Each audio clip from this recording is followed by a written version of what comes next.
Hello guys, it's Dan from Community Shop. Today I'm going to show you how to make a tuna pasta bake. Now what you want to do is you're going to want to boil some water with some oil in it and add your pasta in. We're using some really easy to use pasta because it'll take 3 minutes to cook. Please don't put it in like I put it in because it's splashed all over the place. Please safely put it into your pan and then let it boil for as long as it takes to boil your pasta. Once your pasta's cooked, please put your pasta safely out of the pan. We use this strainer thing, very useful tool instead of pouring your pan into the colander.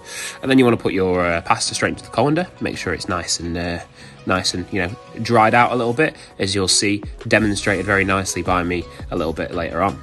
Now if there is any issues with the filming, please understand that I was doing this one-handed as I was trying to do this on my own, so it wasn't the easiest thing to do. Doing a cooking video one-handed is not straightforward. Now as you can see, giving it a good shake, trying to get all that water out into there's a bowl below it, into the bowl below it. Now that's done, I've put it into a different bowl and I've added all of the pasta sauce. The pasta sauce goes straight in, super easy to do. This pasta took 3 minutes to cook. The pasta sauce takes seconds to put on. Now I'm going to pour all the tuna on. Lovely, as I said, very difficult to do with just one hand. Unfortunately, somebody came across, good old David, and goes, "Dan, do you want a hand?" And I was like, "Yes, please." So there we go. Good old David and mixing it in for me in that bowl, making my life a lot easier.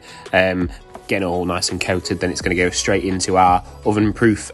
For us, it's a recyclable tin, but for anybody, it could be an oven-proof dish. It could be anything you want, really, as long as it can go in the oven and it, is oven safe. Now, the next thing we're going to do is we're going to grab a crumb that we made. So it's a mix between cheese and breadcrumb. And the reason we've done that is because the breadcrumbs soak up a lot of the fat that the cheese gives off, and it doesn't make it anywhere near as greasy when it's done. But also, it makes it go a lot further at the topping, and therefore you've not got as much cheese in the topping, which means there is less fat overall in it.